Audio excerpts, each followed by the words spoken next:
बिस्मिल्लाहिर्रहमानिर्रहीम। Dear students, इस lecture के अंदर हम ये समझेंगे कि मैक्सिमम पावर ट्रांसफर थ्योरम क्या चीज़ है।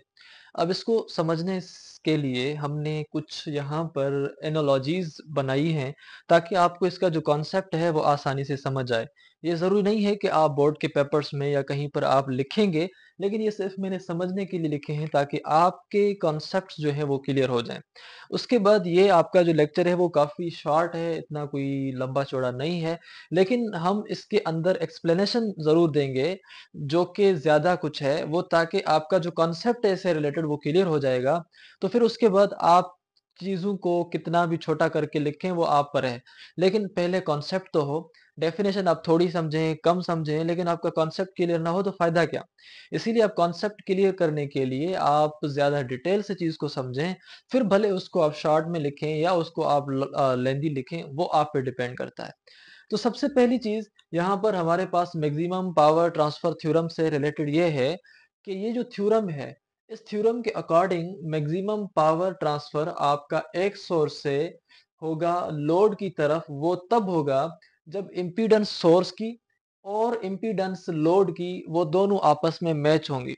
अब मिसाल में ऐसे दे रहा हूं कि यहाँ पर ये लोड है, यानी ये सोर्स है, जो कि ये एक बैटरी है। सोर्स में आपकी बैटरी भी आ सकती है, सोर्स में आपके सेल भी आ सकता है, सोर्स में हर वो चीज आ सकती है जहां से बिजली आ रही है या जहां से करंट आ रहा है। लोड में आपका कुछ भी हो सकता है, आपका रेजिस्टर हो सकता है, आपका कोई भी डिवाइस हो सकता है, आपका बल्ब हो सकता है, आपका रेडियो हो सकता है, या वो चीज जिसको आप इलेक्ट्रिसिटी सप्लाई कर रहे हैं, हम उसको लोड कहते हैं। यहाँ पर अगर आप इलेक्ट्रिसिटी सप्लाई बल्ब को कर रहे हैं या बल्ब को कर रहे हैं तो ये लोड है। अगर यहाँ पर आप सप्लाई किसी इलेक्ट्रिक मोटर को कर रहे होते या एसी मोटर को कर रहे होते तो वो एसी मोटर आपका लोड होती। मिसाल के तौर पर आपको वापडा वाले कहते हैं कि भाई अगर आप चाहते हैं कि आपका बिल कम आए तो आप अपने घर का लोड कम करें। अब इस लोड का क्या मतलब है कि आपके घर के ऊपर कोई पहाड़ पड़े हुए हैं जिसका वजन है। इसका मतलब ये है कि आपके घर के अंदर जो इक्विपमेंट्स हैं, जो चल रहे हैं, जो बिजली ले रहे हैं, वो लोड हैं। उनकी उनको बंद करें, जाहिर सी बात है जैसे ही फ्रिज बंद होगी, जैसे ही एसी बंद होगी तो लोड मतलब कम हो जाएगा। तो यहाँ पर अगर आपके पास एक बैटरी है और एक आपके पास लोड है, अगर इसकी इम्पीडेंस और इसकी इम्पीडेंस आपस में होंगी बराबर, तो फिर ये होगा कि यहाँ सा इस बैटरी का जो पावर है इस बल्ब तक 100% सारा का सारा चला जाएगा या मैक्सिमम पावर ट्रांसफर होगा। तो यहाँ पर यह बात है कि मैक्सिमम पावर ट्रांसफर होने के लिए ये जरूरी है कि इम्पीडेंस लोड की भी और इम्पीडेंस सोर्स की भी, दोनों जो हैं वो हो आपस में बराबर। अब सवाल ये है कि सोर्स जो कि बैटरी है, इसकी इम्पीडेंस कैसे, और लोड जो कि बल्ब है, इसकी इम्पीडेंस कैसे। वैसे इम्पीडेंस का मतलब तो रेजिस्टेंस है, या आप इसको ऐसे भी कह सकते हैं, when resistance of the load and the resistance of the source are equal, then the maximum power is transferred from the source to the load, and in this way the maximum power transfer theorem is satisfied। अब यहाँ पर कुछ बातें हैं कि भाई ये जो आपका लोड है और ये जो आपका सोर्स है, इनकी जो हम सोर्स रेजिस्टेंस कह रहे हैं या लोड रेजिस्टेंस कह रहे हैं वो क्या है। ये यहाँ कर हमारे बुक के अंदर तो इतनी ज्यादा एक्सप्लेन नहीं है, लेकिन मैंने यहाँ पर इनको एक्स्ट्रा करके समझाया है। मैं आपको वो समझाऊंगा, लिखी इसलिए है ताकि आप उनको नोट भी कर सकें। तो ये मैं आपको समझा रहा हूँ कि ये दोनों चीजें हैं क्या और कहाँ पर काम आती हैं। लेकिन जो हमारे सीरीज के हिसाब से जो हमारी चीज है वो पहले हम समझते जा रहे हैं। देखें, यहाँ पर जो इम्पीडेंस ऑफ द सोर्स जब आपकी मैच होगी लोड की इम्पीडेंस के साथ तो पावर आपका ट्रांसफर ज्यादा होगा। लेकिन अगर ये दोनों मैच नहीं होते तो फिर क्या होता है वो हम उसको समझ लेते हैं, फिर हमें इस चीज का फायदा महसूस होगा कि इनको बराबर क्यों होना चाहिए। देखिए यहाँ पर आपके पास ये जो सोर्स है, ये एक पानी की टैंकी है और ये भी एक पानी की टैंकी है। इस पानी की टैंकी में से जो ये पाइप निकल रहा है, ये पाइप एक किस्म का रास्ता है। अब जाहिर सी बात है, जब पानी फ्लो होगा तो किसके थ्रू फ्लो होगा, इस पाइप के थ्रू, इस वायर के थ्रू। अब हम कहेंगे कि ये जो आपका पूरा है, ये पाइप और ये सोर्स एक दूसरे को दे रहे हैं सोर्स रेजिस्टेंस। क्यों दे रहे हैं? क्योंकि पानी इस टैंकी का किस में से गुजरेगा, इस पाइप में से, और पाइप जब उस पानी को रुकावट देगा तो ये जो पाइप की रेजिस्टेंस है हम इसको कहेंगे सोर्स रेजिस्टेंस। अब ये पाइप आपका आ रहा है इस लोड के अंदर। अब यहाँ पर ये है कि इस पाइप का जो फेस है वो बड़ा है, यानी पानी ज्यादा आएगा। इस पाइप का जो फेस है वो कम है, यानी लोड में आपका जो पानी है वो कम आएगा। तो इस किस्म की कॉम्बिनेशन को हम कहते हैं लो लोड इम्पीडेंस।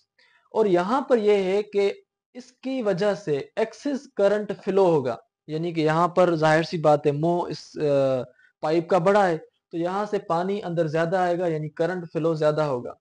अब करंट फ्लो तो ज्यादा हो रहा है, पानी तो ज्यादा आ रहा है, मगर वो जाए कहाँ, यहाँ तो जगह ही थोड़ी है। तो इसलिए यहां पर क्या होगा, अब लॉस ऑफ करंट होगा। अब लॉस ऑफ करंट मींस के पावर आपका लॉस होगा in the form of heat. अब इसको आप ऐसे समझें कि मिसाल के तौर पर ये एक मोटर पानी दे रही है, ये पानी यहां से निकल रहा है, मैंने इस पानी का मुंह कर दिया बंद। अब लोड किस पे पड़ेगा, लोड पड़ेगा इस मोटर पर। क्यों पड़ रहा है, क्योंकि मोटर तो करंट ज्यादा दे रही है, मोटर तो पानी ज्यादा दे रही है, मगर यहां पर सामने वाली जगह पर जब जगह नहीं है तो लोड पड़ रहा है इस मोटर पर। सेम अगर आप पाइप के साथ खेलते हैं तो आप अगर पाइप को ज्यादा प्रेशर देते हैं, यानी पाइप को प्रेशर देने से जब पाइप में से पानी कम आता है तो लोड किस पर पड़ता है, लोड पड़ता है मोटर पर। सेम इसी तरीके से जब आपका करंट यहां से ज्यादा आ रहा है सोर्स में से, मगर वो आगे वाले लोड में करंट कम जा पा रहा है, तो नतीजे में जो लोड पड़ेगा वो सोर्स पर ही पड़ेगा, जिसकी वजह से हम कह रहे हैं कि ये आपका लो लोड इंपीडेंस है। और जैसे ही सोर्स पर लोड पड़ेगा, उस पर प्रेशर पड़ेगा, तो सोर्स की जगह पर यहाँ पर पावर आपका जाया होगा, यहाँ पर करंट आपका जाया होगा। तो मतलब हमने कहा कि भाई इस कंडीशन में भी हमारा पावर जाया हो रहा है, हमें ये नहीं चाहिए। फिर आते हैं हम इस हाई लोड इंपीडेंस वाली कंडीशन पर। यहाँ पर क्या है कि आपका जो पाइप है वो छोटा है, यानी कि यहाँ से जो करंट आ रहा है वो कम है, और यहाँ पर जो स्पेस है वो ज्यादा है। अब जाहिर सी बात है जब करंट आएगा ही कम तो जाएगा भी कम। तो हमने कहा कि यहाँ पर जो करंट आए है उसको रेस्ट्रिक्ट किया जा रहा है, उसके फ्लो को ही रेस्ट्रिक्ट किया जा रहा है। यहाँ पर यह था कि उसका फ्लो तो था मगर आगे जाने की इजाजत नहीं थी। यहाँ पर यह है कि उसके फ्लो को ही रेस्ट्रिक्ट कर दिया है। जब फ्लो को रेस्ट्रिक्ट कर दिया गया तो जाहिर सी बात है करंट रिड्यूस हुआ। जब करंट रिड्यूस हुआ तो यहाँ पर जो लोड तक जो पावर पहुंचेगा वो भी कम पहुंचेगा। तो इस हिसाब से भी आपने समझा कि यहाँ पर भी पावर आपका जाया हो रहा था हीट के फॉर्म में सोर्स पर, और यहाँ पर लोड तक जो पावर पहुंच रहा था वो कम पहुंच रहा है। अब आते हैं हम इस कंडीशन पर जिसमें अगर हम देखते हैं कि जितना पानी का पाइप यहाँ पर लगा हुआ है उतना ही पानी का पाइप यहाँ पर है, जितना पानी यहाँ से आ रहा है उतना ही पानी यहाँ से आ रहा जा रहा है इसमें, जितना करंट यहाँ से आएगा उतना ही करंट यहाँ पर जाएगा। क्यों, क्योंकि यहाँ पर जो ये सोर्स रेजिस्टेंस है, जो सोर्स पाइप है, उसकी जो एरिया है वो भी सेम है, और यहाँ पर जो लोड की एरिया है या जो लोड की रेजिस्टेंस है वो भी सेम है, जिसकी वजह से जितना यहाँ पर आया उतना ही यहाँ पर पहुंचा।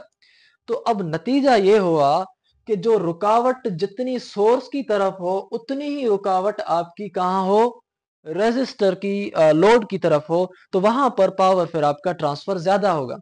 मिसाल के तौर पर भाई अगर ये कम है तो यहाँ पर भी कम, रुकावट तो यहाँ पर भी है ना। कैसे रुकावट है, सोर्स रेजिस्टेंस कैसे, ये इतना बड़ा टैंकी है, उसमें से आपका पानी इतना सा गुजर रहा है, तो ये सोर्स रेजिस्टेंस तो है ना। क्यों है सोर्स रेजिस्टेंस, क्योंकि इतने पानी को रुकावट मिल रही है और वो सिर्फ छोटा सा जा रहा है, लेकिन जितना जा रहा है उतना यहाँ पहुंच तो रहा है ना। तो इसलिए हमने कहा कि सोर्स रेजिस्टेंस होने के बावजूद और यहाँ पर लोड रेजिस्टेंस होने के बावजूद आपका जो पावर है वो मैक्सिमम से मैक्सिमम दूसरी जगह पर पहुंच रहा है। क्यों पहुंच रहा है, क्योंकि जितनी रेजिस्टेंस जितनी स्पेस यहाँ पर है उतनी रेजिस्टेंस और उतनी स्पेस यहाँ पर है, जिसकी वजह से पावर मैक्सिमम आपका ट्रांसफर हुआ। अगर यहाँ पर रेजिस्टेंस इतनी होती और यहाँ पर भी इतनी होती, फिर भी आपका पावर मैक्सिमम ट्रांसफर होता, क्योंकि जितनी रुकावट के बाद पावर आ रहा था उतनी ही रुकावट के साथ पावर उस दूसरे के अंदर चला गया, तो उसको कोई ज्यादा रुकावट नहीं आई कि वो पावर को जाया कर पाए। तो हमने कहा कि भाई इस कंडीशन में जब आपके पास सोर्स रेजिस्टेंस और लोड रेजिस्टेंस बराबर हो जाती हैं, फिर उस कंडीशन में हम कहते हैं वहां पर इम्पीडेंस मैचिंग हुई। फिर उस कंडीशन में जो पावर आपका जो इस सोर्स का होगा वही पावर आपका इस लोड का होगा, यानी पावर आपका फिर मैक्सिमम ट्रांसफर होगा। आई होप कि आपको इस एनालॉजी से कंप्लीट आइडिया हो गया होगा कि इस किस्म की सोर्स या इम्पीडेंस मैचिंग क्यों जरूरी है। क्योंकि जो पावर या जितनी रेजिस्टेंस से वहां से कोई चीज गुजरी है उतनी ही रेजिस्टेंस से वो दूसरे तक भी जा पहुंचे। तो ये तो थी जस्ट एनालॉजी जो आपके कॉन्सेप्ट्स को समझाने के लिए मैंने दी है। बाकी हमारे टेक्स्ट बुक के अंदर ऐसी कोई चीज नहीं है, और अगर आप समझना चाहते हैं इस किस्म के लेक्चर्स तो आप अपने दोस्तों के साथ हमें जरूर कमेंट करें, सब्सक्राइब करें और साथ में हमें लाइक भी करें और कमेंट भी करें, ताकि हमें यह मालूम हो कि आपने क्या समझा और क्या नहीं समझा, और कौन सी चीजें आपको पसंद आई और कौन सी चीजें पसंद नहीं आई, और आप क्या चाहते हैं कि हम आपकी बेहतरी के लिए आगे क्या क्या चीजें और क्या क्या लेक्चर्स रिकॉर्ड करें। उसके बाद यहाँ पर ये जो हमने कंडीशन बताई है, इस कंडीशन को हमारे बुक के अंदर ये ग्राफ है। अब इस ग्राफ का मतलब ये है कि भाई सोर्स है ये, और ये इस सोर्स की रेजिस्टेंस है, और ये लोड रेजिस्टेंस है। मैं यहां पर आपको एक बात क्लियर कर दूं कि दुनिया के अंदर कोई भी ऐसा कंपोनेंट या कोई भी ऐसा इक्विपमेंट नहीं है जिसको रेजिस्टेंस ना हो। हम अगर कहते हैं कि भाई ये एक वायर है, बिल्कुल अच्छी क्वालिटी के वायर है, हम चाहते हैं कि भाई जितना करंट हम यहां से दें उतना ही करंट हम यहां पर दूसरी तरफ लें। भले कितनी क्वालिटी अच्छे कंडक्टर की ये वायर हो, लेकिन फिर भी पॉइंट्स में ये वायर करंट जाया करके देगी। इन द सेम वे अगर हम यहाँ पर देखें तो आप ये जो बैटरी लगा रहे हैं, ये जो आप खाली बैटरी लगा रहे हैं, ये दरअसल इस बैटरी की अपनी भी एक इंटरनल रेजिस्टेंस है। इस बैटरी की अपनी जो इंटरनल रेजिस्टेंस है उसका नाम सोर्स रेजिस्टेंस है। तो इस बैटरी को जो अपनी एक सोर्स रेजिस्टेंस है हमने वो बतानी है, क्योंकि हम यहाँ पर ये कह रहे हैं कि इस बैटरी की जो अपनी सोर्स रेजिस्टेंस है और यहाँ पर जो इसको लोड लगा रहे हैं और उस लोड की जो रेजिस्टेंस है वो जब आपस में बराबर होंगे तो तब मैक्सिमम पावर ट्रांसफर होगा। तो यहाँ पर इस ग्राफ को हम ऐसे भी लिख सकते हैं कि भाई आपके पास बैटरी है, इस बैटरी की जो अपनी इंटरनल रेजिस्टेंस है हम उसको जाहिर करते हैं आर एस से, यानी सोर्स रेजिस्टेंस। और कभी कभार हम उसको स्मॉल आर एस से भी जाहिर करते हैं, क्योंकि ये रेजिस्टेंस बड़ी रेजिस्टेंस नहीं है, ये रेजिस्टेंस एक छोटी सी रेजिस्टेंस है। तो ये जो बैटरी के साथ सोर्स के साथ सेल के साथ आपकी सोर्स रेजिस्टेंस अटैच है, तो ये हम इस पूरे को सोर्स कहते हैं। यानी अगर आप ये सिर्फ लिखते हैं ना, तो इसके लिखने का मतलब है कि आप ऐसे लिखते हैं, यानी कि बैटरी के साथ एक सोर्स रेजिस्टेंस हमेशा होता है, हमेशा प्रैक्टिकल लाइफ में। आपने उसके साथ कनेक्ट किया है बल्ब को, उसके साथ आपने कनेक्ट किया इलेक्ट्रिक मोटर को, या जिसको भी जो भी आपने कनेक्ट किया है उसका कुछ ना कुछ लोड रेजिस्टेंस होगा। जो भी लोड रेजिस्टेंस इसका हो वही सोर्स रेजिस्टेंस हो। यानी अगर सोर्स रेजिस्टेंस 0.8 ओम हो तो आपके पास एसी मोटर की या बल्ब की या रेजिस्टर की जो लोड रेजिस्टेंस हो वो 0.8 ओम हो। तो जब दोनों की रेजिस्टेंस आपने देखी बराबर हो गई, तो अब इस कंडीशन में हम कहेंगे कि ये जो पावर सोर्स की तरफ से दिया जाएगा वो सारा का सारा पावर आपका लोड तक पहुंच पाएगा या पहुंच जाएगा। इस हिसाब से उसने मैक्सिमम पावर ट्रांसफर थ्योरम को ओबे किया। दूसरी चीज, हम यहाँ पर जो लफ्ज रेजिस्टेंस कह रहे हैं इसका मतलब है इम्पीडेंस। अब इम्पीडेंस के अंदर रेजिस्टेंस और रिएक्टेंस दोनों आती हैं। इम्पीडेंस के अंदर रेजिस्टेंस भी आती है, कैपेसिटिव रिएक्टेंस भी आती है, और इंडक्टिव रिएक्टेंस भी आती है। तीनों चीजें अगर हो आपके पास तो वो भी कंप्लीट मिलकर एक सोर्स बनाएंगी। अगर बैटरी के अंदर तीनों चीजों की रेजिस्टेंसेज हैं, या अगर ये तीनों जो हैं ये इस लोड रेजिस्टर के साथ हो, तो भी इन सब को एक ही कंसीडर किया जाएगा, और इन सब की रेजिस्टेंस को मिलाकर जो रेजिस्टेंस होगी हम उसको कहेंगे कि वो हमारी अगर इतनी है तो लोड की तरफ भी इतनी हो, तो फिर आपका जो पावर थ्योरम है वो आपका ओबे होगा। अब इस किस्म के सर्किट्स को या इस किस्म के सर्किट को हमारे बुक के अंदर जो लिखा हुआ है वो कुछ इस हिसाब से है कि ये सोर्स है और ये सोर्स की रेजिस्टेंस है और ये लोड रेजिस्टेंस है। अगर सोर्स रेजिस्टेंस 0.8 ओम हो या 10 ओम हो तो लोड रेजिस्टेंस भी आपकी 0.8 ओम हो। तो इस कंडीशन में मैक्सिमम पावर आपका सोर्स की तरफ से लोड की तरफ ट्रांसफर हो जाएगा। अब ये जो ग्राफ्स हमने बताए वो इसलिए यहाँ पर लिखे हैं ताकि आपको ये मालूम हो कि ये ग्राफ और ये ग्राफ और ये ग्राफ इनमें कोई फर्क नहीं है। हाँ, एक फर्क है कि अगर आप सिर्फ ये सोर्स लिखते हैं और इसके साथ इंटरनल रेजिस्टेंस या सोर्स रेजिस्टेंस नहीं लगाते तो ये फिगर बता रही है कि आप एक आइडियल सर्किट बना रहे हैं, यानी एक ऐसा सर्किट जिस सर्किट में सिर्फ सोर्स है और उस सर्किट का कोई भी सोर्स रेजिस्टेंस नहीं है। तो ये सर्किट जो हम बनाते हैं ये एक किस्म का आइडियल सर्किट है। अगर आप प्रैक्टिकल लाइफ को जो है पेश करके कोई सर्किट बनाएंगे तो आप सोर्स के साथ हमेशा हमेशा सोर्स रेजिस्टेंस लगाएंगे प्रैक्टिकल लाइफ के अलावा के अंदर।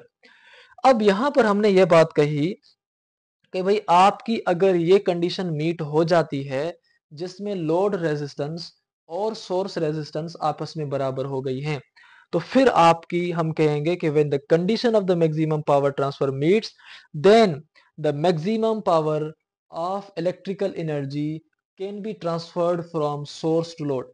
इस कंडीशन को ओबे करने के बाद या जो मैक्सिमम पावर है आपका वो इलेक्ट्रिकल एनर्जी का वो सोर्स से लोड की तरफ ट्रांसफर होगा। हम इस चीज को मैथमेटिकली ऐसे भी लिख सकते हैं इस रिलेशन को कि भाई load resistance is equal to source resistance, और यहाँ पर जो आर एल है इसका मतलब लोड रेजिस्टेंस और जो आर एस इसका मतलब सोर्स रेजिस्टेंस है। अब यहाँ पर इस power maximum power transfer theorem हमारे लिए इसलिए भी बहुत अहम है क्योंकि हम इसके जरिए से मैक्सिमम पावर ट्रांसफर अचीव कर सकते हैं मुख्तलिफ डिजाइनिंग इलेक्ट्रॉनिक सर्किट्स के अंदर, और मुख्तलिफ जो आपके पास इफिशिएंसी है सर्किट्स की बढ़ाने के लिए और साथ साथ में पावर लॉस को कम करने के लिए हम इस थ्योरम को इस्तेमाल करते हैं ताकि पावर लॉस को कम करें और हम इलेक्ट्रॉनिक सर्किट की जो एफिशिएंसी है उसको हम ऑप्टिमाइज कर सकें। अब यहाँ पर कुछ चीजें हैं कि भाई ये जो सोर्स रेजिस्टेंस है और ये जो लोड रेजिस्टेंस है वो क्या है। सबसे पहले तो मैं आपको बताऊं कि अगर आपके पास ये एक बल्ब है, इस बल्ब की जो इंटरनल रेजिस्टेंस है इसको हम कहेंगे लोड रेजिस्टेंस, क्योंकि ये बल्ब एक किस्म का लोड है। तो लोड रेजिस्टेंस की हमने डेफिनेशन लिखी है कि resistance offered to current when it enters into the load. जब ये करंट आपका इस लोड में इंटर हो रहा होगा तो ये लोड इस करंट को या आने वाले करंट को वेलकम नहीं कर रहा बल्कि उसके बजाय उसको धक्का है, उसको रुकावट दे रहा है। यही रुकावट कहलाई जाती है लोड रेजिस्टेंस। अगर आपने यहाँ पर एक बल्ब लगाया है और बल्ब के अंदर जब करंट जा रहा है तो करंट को जाने में दुश्वारी हो रही है, उसी दुश्वारी का नाम जो करंट को पेश आए लोड में जाने से पहले उसका नाम है लोड रेजिस्टेंस। अब सेम चीज यहाँ पर अगर आप देखें सोर्स रेजोनेंस के अंदर तो इसको हम थोड़ा डिटेल में समझते हैं। सोर्स रेजिस्टेंस एक किस्म की ऐसी रेजिस्टेंस है जो इलेक्ट्रिकल सोर्स की जानिब से दी जाती है, बैटरी की तरफ से भी दी जाएगी या कोई भी पावर सप्लाई हो या कोई भी सेल हो उसकी तरफ से दी जाएगी। ये जो अपोजिशन है जो कि सोर्स रेजिस्टेंस की है ये फ्लो ऑफ करंट को दी जाती है विद इन द सोर्स।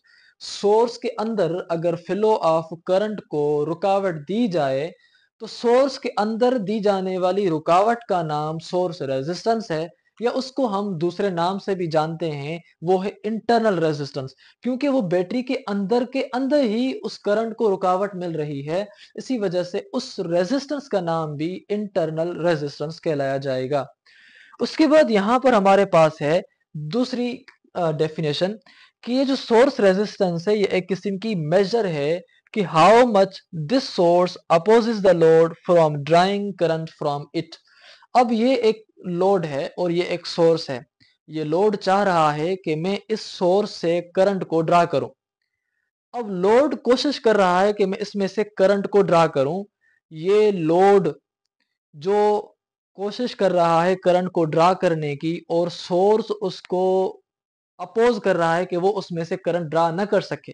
यही अपोजिशन इस सोर्स की, वो जो दे रहा है लोड को कि कोई भी उसमें से करंट निकाल ना पाए, इसी रुकावट का नाम हम सोर्स रेजिस्टेंस भी कहते हैं। मिसाल के तौर पर यहाँ पर ये बैटरी है और ये आपके पास बल्ब है। ये बल्ब लोड कह रहा है कि मुझे करंट चाहिए, ये इसमें से करंट निकालना चाह रहा है, मगर ये बैटरी, ये पावर सप्लाई ये नखरे कर रही है, वो उसको नहीं दे रही। अब ये रुकावट जो बैटरी दे रही है या जो सप्लाई दे रही है किसी भी चीज को, ताकि वो उसमें से करंट निकाल ना पाए, इसी रुकावट का नाम, इसी अपोजिशन का नाम जो सोर्स की जानिब से दी जा रही है, इसको हम सोर्स रेजिस्टेंस कहते हैं। और सोर्स रेजिस्टेंस रुकावट है कि कोई भी उसमें से करंट निकाल ना पाए। अब दूसरी लफ्जों में हम इसको ऐसे भी कह सकते हैं कि भाई ये एक किस्म की अपोजिशन है या एक किस्म की फ्रिक्शन है जो कि सोर्स की जानिब से दी जाती है जब उसमें से करंट को डिमांड किया जाता है। जाहिर सी बात है, जब किसी बंदे में काम पड़ता है तो उसके नखरे हो जाते हैं शुरू। तो यहाँ पर भी अगर बैटरी में हमें काम पड़ा है, हम चाहते हैं कि बैटरी में से हम करंट निकालें, तो बैटरी भी जाहिर सी बात है कुछ ना कुछ नखरे करेगी। उन्हीं नखरों का नाम, उन्हीं अपोजिशंस का नाम सोर्स रेजिस्टेंस है, जो वो कर रही है जब उसमें से करंट निकाला जा रहा है या करंट उसमें से जब ड्राइव किया जा रहा है। तो डियर स्टूडेंट्स, इस टॉपिक से रिलेटेड जो भी बारीक चीजें थी, जो भी छोटी छोटी चीजें थी, वो हमने सब क्लियर कर दी हैं ताकि आपके इस टॉपिक में समझने में कोई भी मुश्किलात पेश ना आए। तो सबसे पहले आप हमारे लिए जो काम कर सकते हैं वो ये है कि आप हमारे वीडियोस को, आप हमारे चैनल को अपने दूसरे दोस्तों के साथ ज़रूर कमेंट करें और साथ-साथ में कमेंट और लाइक करें ताकि हमें पता चले कि आपको वो चीज़ें पसंद आई या नहीं। तो मिलेंगे नई वीडियो में, तब तक दीजिएगा इजाज़त। अल्लाह हाफ़िज़।